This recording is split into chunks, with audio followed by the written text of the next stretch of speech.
Hey everyone, welcome back to A New Way to Museum. I'm Dr. Reese Barrick, the director of the museum, and I'm here with Elizabeth Russell, our graduate curatorial assistant, and we're here today to talk a little bit about care of the rattlesnakes. We're actually down in collections where we have rattlesnakes that we keep off the exhibit, and a little bit later on we'll go up to the exhibit and show how we care for the rattlesnakes upstairs. So the main thing is that Elizabeth and I are always working on care of the rattlesnakes because you have to have two people when dealing with rattlesnakes because safety always comes first.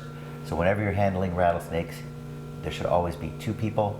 And so today we're going to go inside our downstairs zoological collections area and care for some of our rattlesnakes. Basically today we're dealing with the fact that we have to clean them up because they're starting to poop a little bit. We fed them just a week ago? About a week ago. Wednesday. So now comes the cleanup time because everyone poops. All right, let's go see what we've got.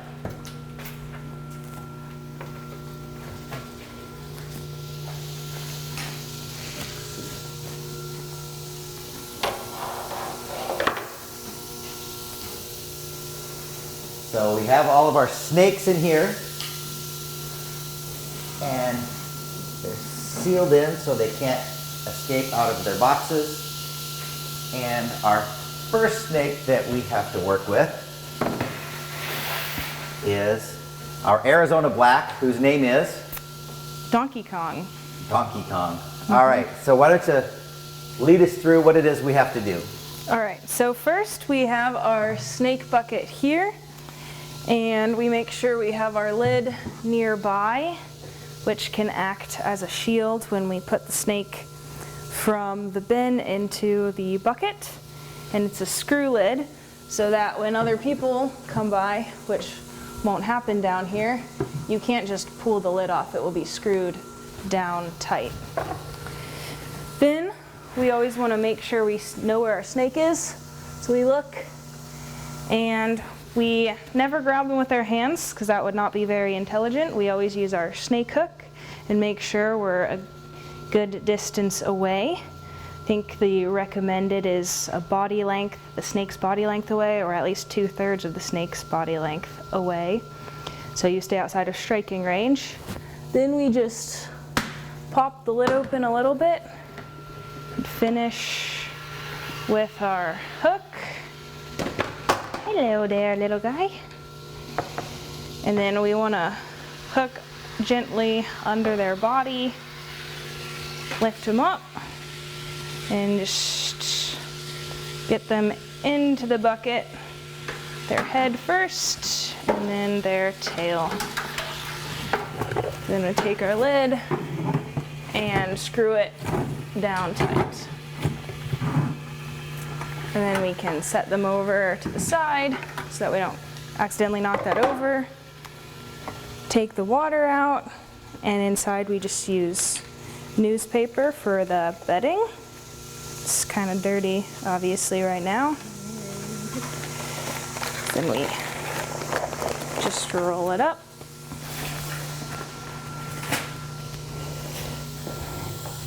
And then over here, we have a stack of new, fresh newspaper.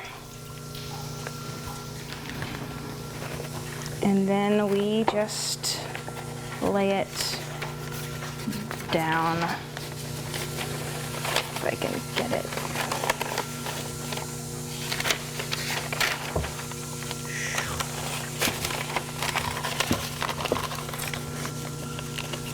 We're working on your perfect folding skills. We are working on my perfect folding skills.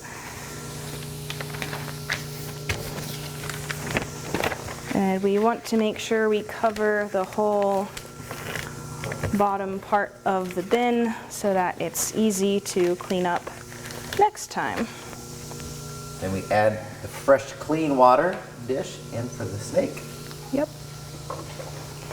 And we'll put our top, so we just leave a little bit of space. Yeah, and make sure it slides on well before we put the snake in there so that we don't have to mess with it when the snake's actually in there, grab our bucket,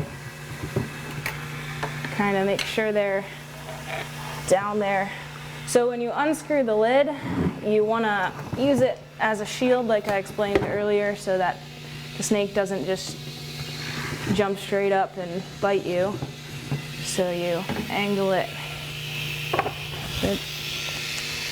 And then we do the same thing. We just took the snake and then put it back into the enclosure. There we go. Good boy. And then grab the back with the hook, lay that on top to make sure the snake doesn't get out, and then snap down both ends. And that's pretty much the process. And I will return Donkey Kong to his calm enclosure. And who's next? The Massasauga, Jasmine.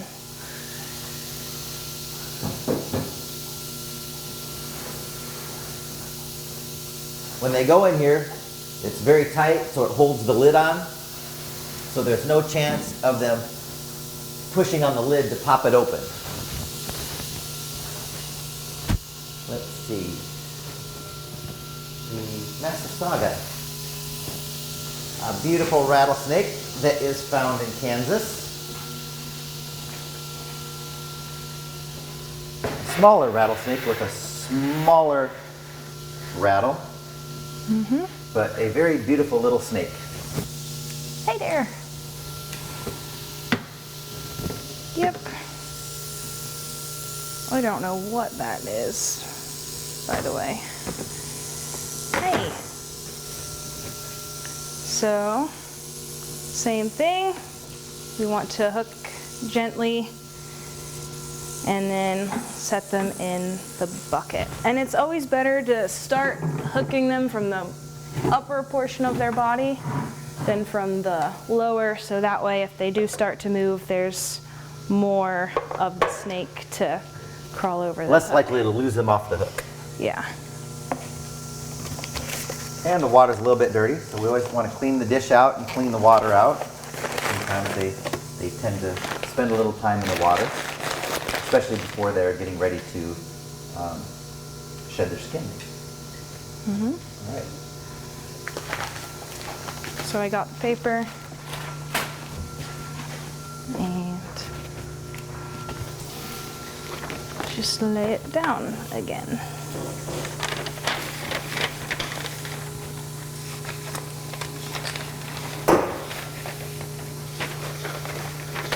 So these are the ones that are on rest, right? On resting on the exhibit. Yeah. How often do you guys change them out? We generally try to rotate the snakes on and off exhibit about once a month or so that they don't get too stressed out being up there and viewed. So they were switched out a week and a half ago approximately. Correct. We also have different colors of some of the snakes, different color morphs, so that if people come multiple times to the museum, they can see the variety that exists out there. So then we will unscrew the lid carefully and she just tried to jump up and strike the lid, so that's why we make sure it's always in front of us. And then we'll just set her back in. Oh, she's behaving very well. She was very good. Snap them. All right. So we'll go back in. The rest of the rattlesnakes down here were clean. So we check them just Almost about every day. Almost every day, just to make sure that things are still sanitary. And then we're right on top of it if we need to keep things cleaned out.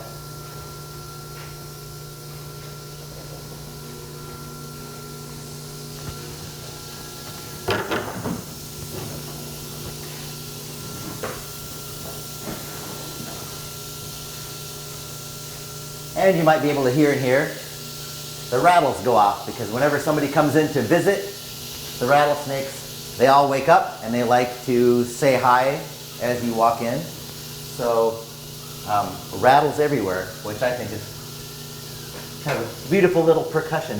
You know, we ought to record that for some music.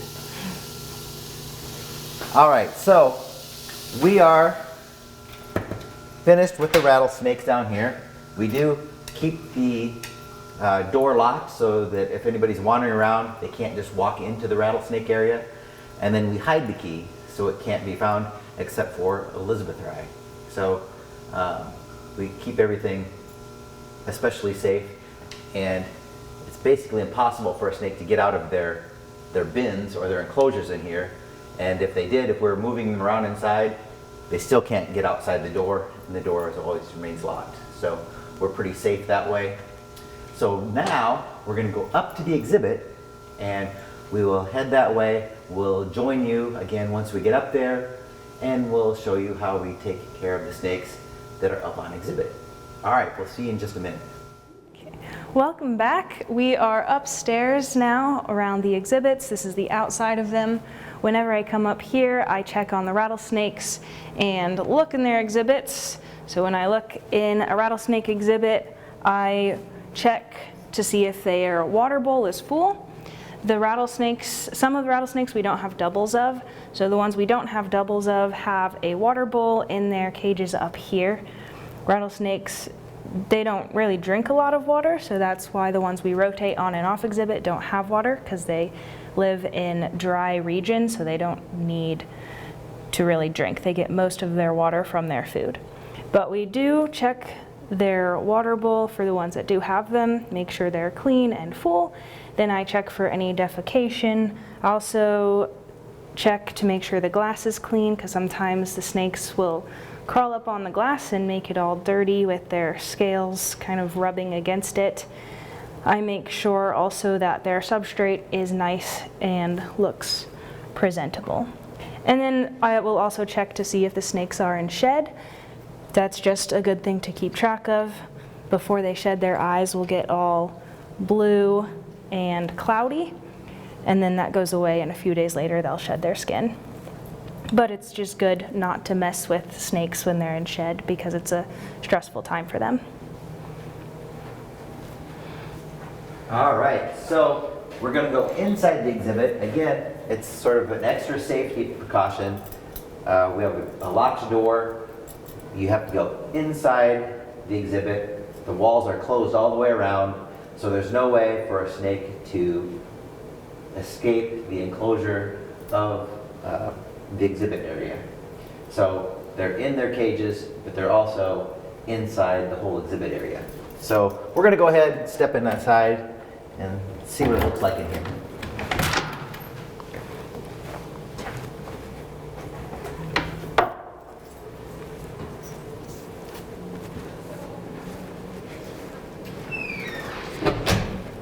All right, where are we going to start, Elizabeth? We will start with the tiger rattlesnake. The tiger rattlesnake. Tigger. Tigger the tiger is a favorite. The tiger rattlesnakes are of the rattlesnakes here that you don't want to be bitten by. It's the tiger, because it's got a neurotoxin that would affect your diaphragm, which then stops you from breathing, and you can end up suffocating with a tiger rattlesnake bite. Always fun to keep in mind that, you know, these are dangerous animals, and it takes people that are trained, that are experts in the area, to be handling the snakes. Not something you want to try at home.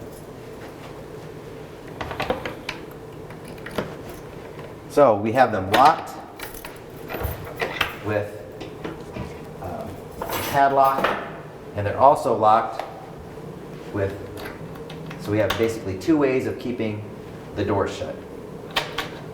So two locks to keep the doors shut, and you want to take care of Tigger, or do you want me to pull Tigger out?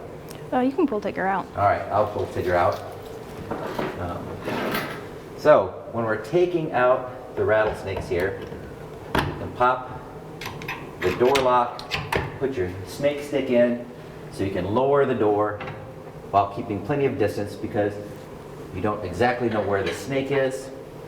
So now you have plenty of distance between yourself and the snake. Now you can be able to reach in. And he's hanging out on top of our branch. So he's going to be fun to get out. Now, there we go. He decides to come out. Now here's the thing. We're all right. You keep him on the ground and you can sort of brush him. And one person always stays with the snake. So I'm going to stay with the snake and we're going to move the snake away from the enclosure. And as he goes away over here, now we're safe to go ahead and clean the cage as long as one person always has an eye on and a stick with them to watch the snake that's on the ground. Yes. And then we have just different cleaning materials scattered around on top of the cages. So just grab a paper towel and clean up the cage. And make sure it looks nice in there. And that one is done. That one is done. Yes.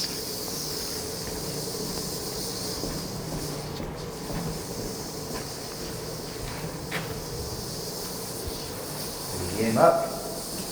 Oh, silliness. That's always a hazard of them getting off of their snake stick. Try to get him in. Now the other thing now, you flip your snake stick backwards so you can reach from a distance to pull back up, push the lock on, put on the padlock,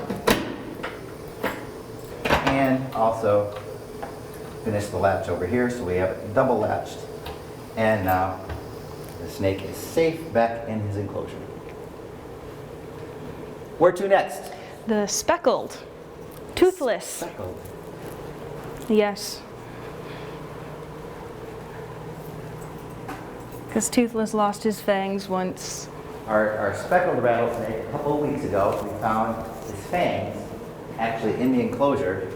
So the fangs will grow back, but it'll take a little bit. And so he had lost his fangs, but he actually was still able to eat. He actually, instead of doing the typical rattlesnake thing and biting the mouse, and letting go and waiting for it to die, he chomped on its head and held on to it until it died and actually swallowed it. So it was kind of impressive to see the rattlesnake able to survive for a time even without its fangs. And I do have its fangs too, right here. Those are just rattlesnake fangs.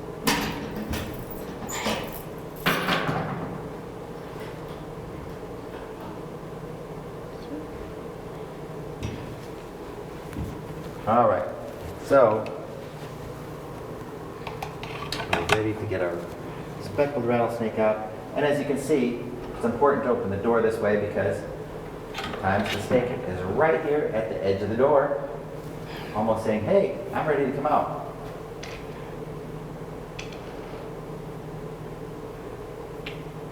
Come on. Sometimes he doesn't want to come out. Let's go. All right, we'll give you a little more.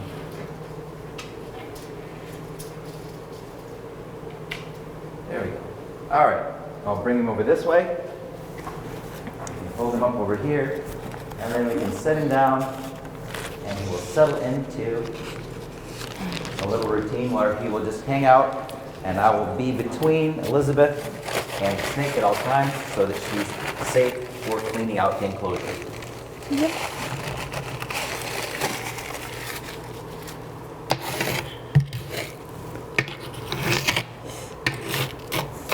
What did he need done in his cage?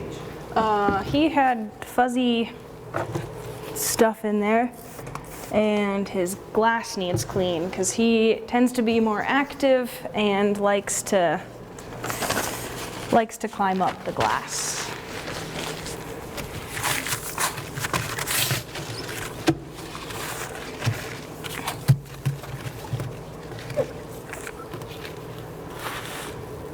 go.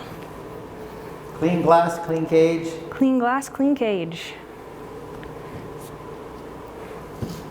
Bring him up. Oh, he's being very good. See? And we'll slide him right off. And we have a happy speckled rattlesnake. Pull the door up. Attach the latch.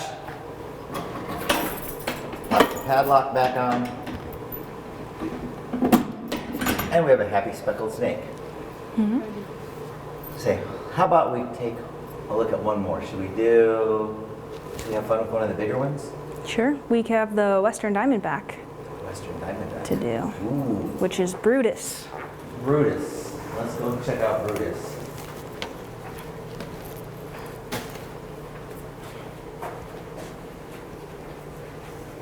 So we'll unlock here. You might notice that on the top of our cages back here, we have a number of actual rattlesnake skins. So every time one of our rattlesnakes does a shed, we actually keep the skins, and they're very beautiful. And you can see the difference between the belly scales, which are long and wide and flat, versus the rest of the body scales, which are little rhombohedrons, or little diamond kind of shapes, and very cool skins that some people have even turned into different forms of wallets and art and all kinds of cool things. So let's take a look at Brutus.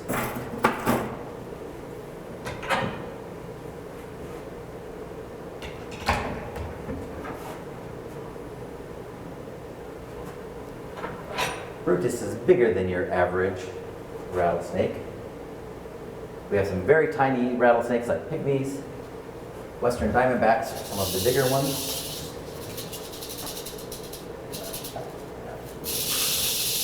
And he's being very active today. So we'll pull him out. Oh, come on, buddy. You can do this. There we go. All right, and we'll send him off this way. Come on, buddy. There we go. All right.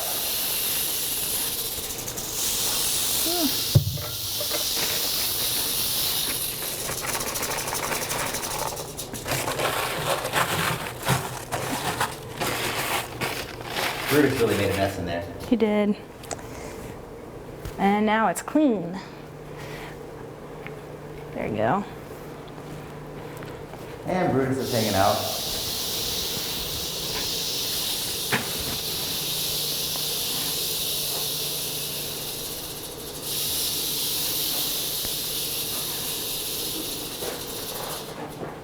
Sometimes you have to sort of vacuum cleaner and then back around. Buddy. Good boy. Oh, you see their climbing ability right there. That's kind of cool. Come on.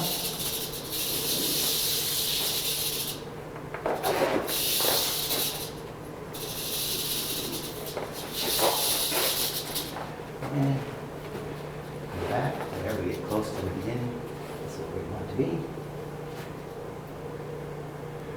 Now he's going to be a plank. There we go. Up and down. There you go, buddy. Good job. Tail all the way in. We don't want to close his tail and break off a rattle or anything, so we get him in safely. And we're locked and latched. And we're good. So this is just sort of a little bit of the behind the scenes of how we have to take care of the rattlesnakes, staying safe, always with two people, and always in a place where the rattlesnakes can't ever sort of escape the enclosure of the exhibit. So, you know, rattlesnakes take a lot of time. They're eating, pooping, all the time, messing up with their cage. But they're really quite delightful. They have personalities. We've got them all named. We do. I think now. So All 40. They all have the different species, and even the different individuals within the species have different personalities. So it's really kind of fun to get to know them, always knowing that you have to be safe, knowing that they are dangerous creatures, and always taking always care to be safe at all times. And that makes it fun for the public to get a chance to see them in a place. You know, you don't get to see these things out in the wild very often, or if you do, it's a little bit terrifying. Yeah. So you don't stick around to get a good close look at them. So thank you for joining us again on A New Way to Museum. Don't forget to like and subscribe, and we will see you again next week. Thanks for joining us in A New Way to Museum with the Sternberg Museum of Natural History. If you enjoyed this video, like it and subscribe to our channel. Hit the bell for notifications when we release a new video. Support us on Patreon for early access and exclusive content. You can also follow us on all our social media. Links are found in the description. Thanks for watching, and follow your curiosity to new discoveries.